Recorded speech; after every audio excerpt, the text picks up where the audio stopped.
halkani waa jasiiradda Koyama waxay 45 kiiloomitir ka xigtaa dhinaca koonfur galbeed magaalada Kismaayo ee gobolka Jubbada Hoose. Dadka ku nool Koyama waxa lagu qiyaasaa ku dhawaad 100 qof kuwaas oo ku tiirsan kheyraadka badda.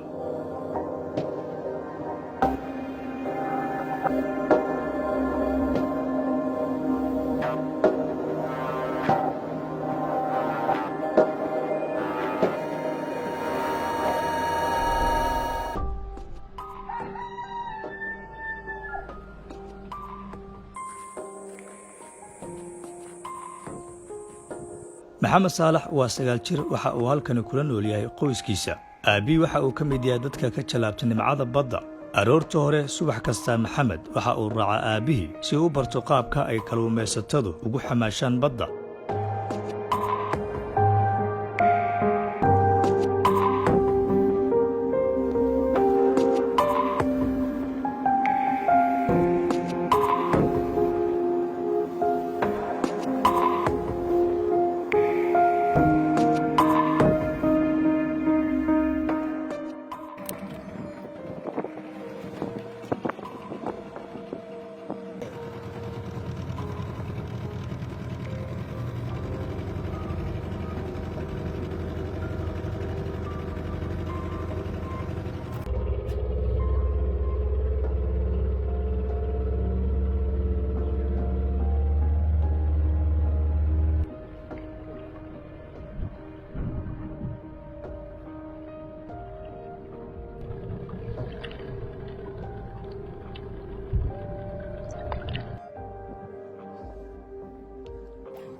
محمد صالح لها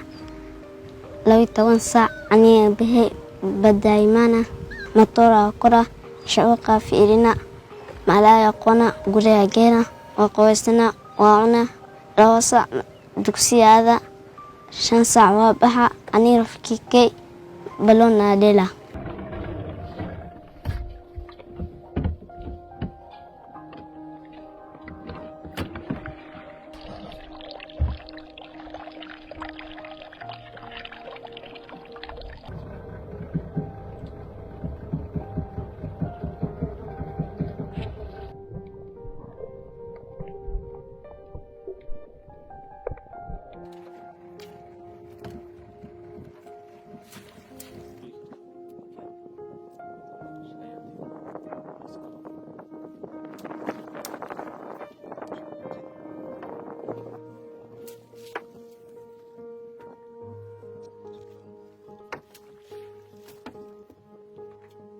لو توسع سوكا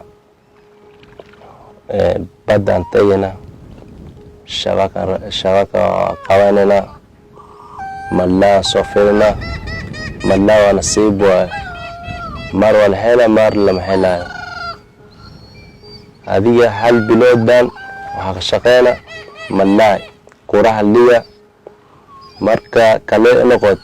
كسمال جينا والقرانا على حباد وكيساوي حباد $2 واي marka hadii 100 xabo soo hele in $2 waa $200 waay saan ku soo aniga 50 xabo hadii hele waa $100 waay marka saas waa shaqadeena saas waay iskuulna inta Koyama iskuul male dugsi le waay iskuul male iskuul aan bahanana iskuul la waa dib waa dugsi waxa imaana dadka oo bahariyaasha oo meesha ka imaada anigana inta dad badan ma waa dad yar waa marka imaada waa dad badan iyo ujiga marka iyo ujiga maglada soo gala dugsi waa banaan waa xirtan male oo sidii darbiyan oo hore male iskuul albaabis marka qof imaade waa geelale madrasa waa geelale waa illa la xiro la marin kara waa ilma Soomaali waa badan imana waa ala motor 30 ruux imana ha iskuul male إلا موج هديك اسمها ونقلقي markaas iskool waa la hela laakiin inta iskool ma leh inta dugsi le waaye Kismaayo waa karash waaye inta uniga inta Kismaayo agena waa karash waaye guriga mahayo xagga horta waa guri lagaaba inta haddii la dhiso waa fudeed ii noqon aniga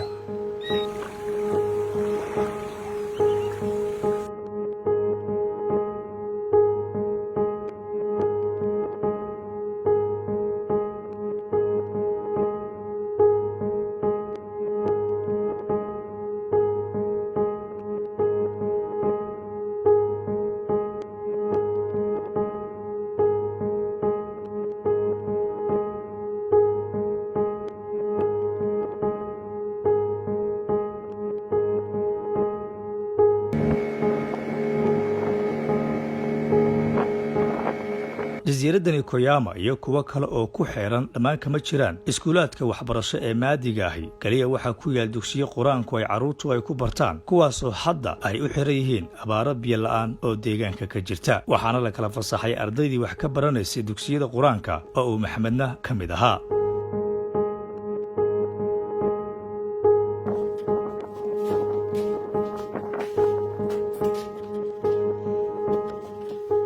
Aabba Saalax ayaa waqtiga uu firaaqada helo waxa uu isku taxallujiyaa inuu wiilkiisa curad uu baro cilmiga maadiga ahi inta uu garanayo maadaama halkan aysan ku oolin goobo iskuul ahi isaguna uu wiilkiisa ula doonayo inuu yeesho mustaqbal wanaagsan وعلمه خيركم من تعلم القرآن وعلمه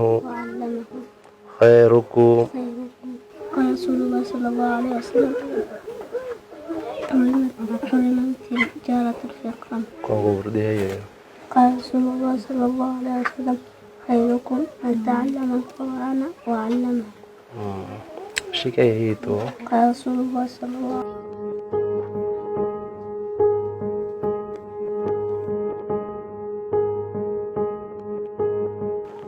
hadda madrasa waa xiran unigay marka xafada marka imaade ashirkiis kuwii dugsi ku aakhire anigana waa u soolina kii ana garna oo barna hadda dugsi male ilaa bacda soonfuur Maxamed iyo asxaabtiisa waqtiga ay firaaqada leeyihiin waxa ay sameeyaan in ayagu isla ciyaaraan si ay u madadaashaan waqtigooda waana dhaqan caruur marka ay fursad helaan in ay sidani oo kale isla ciyaaraan